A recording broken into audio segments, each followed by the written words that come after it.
j'ai sélectionné ce programme avec une série de 3 pas de 2, Bhakti et le Gabal d'e-book.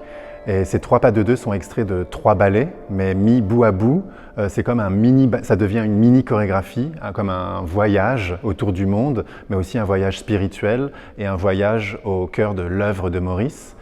Et j'ai choisi aussi de mettre comme finale l'Oiseau de feu sur la musique de Stravinsky, qui est un ballet iconique de l'œuvre de Maurice, qui était pour moi essentiel de présenter ici à Terrassa.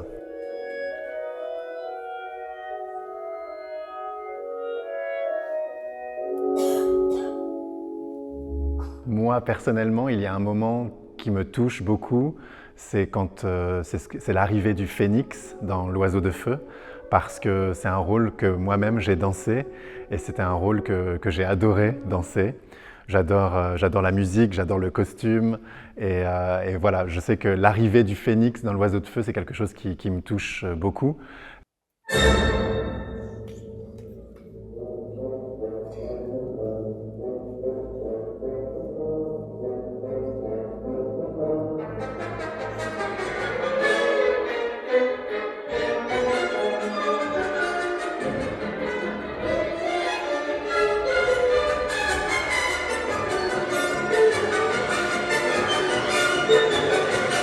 C'est justement la mission ou c'est justement l'image que je veux donner du Béjar Ballet Lausanne actuel, c'est-à-dire mettre en avant notre identité, notre ADN, qui est celle de Maurice Béjar avec son répertoire, tout le répertoire qu'il a laissé, mais aussi de mettre en avant les qualités artistiques et techniques de la compagnie avec les danseurs qui constituent la compagnie d'aujourd'hui au travers de créations plus contemporaines.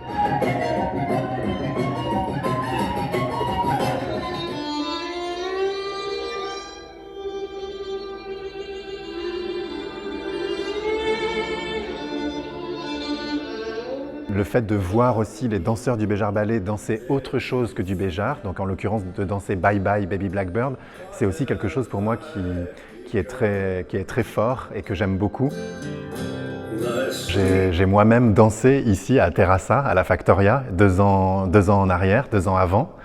Et j'ai vu la programmation qui est très riche, très variée, très contrastée. J'ai vu qu'ils ont eu Malandin, j'ai vu qu'il va y avoir Nacho Duato, j'ai vu qu'il y a des choses aussi plus contemporaines, peut-être des choses aussi plus classiques. Et du coup, je trouve que la programmation, elle est vraiment très alléchante, elle est très intéressante pour le public.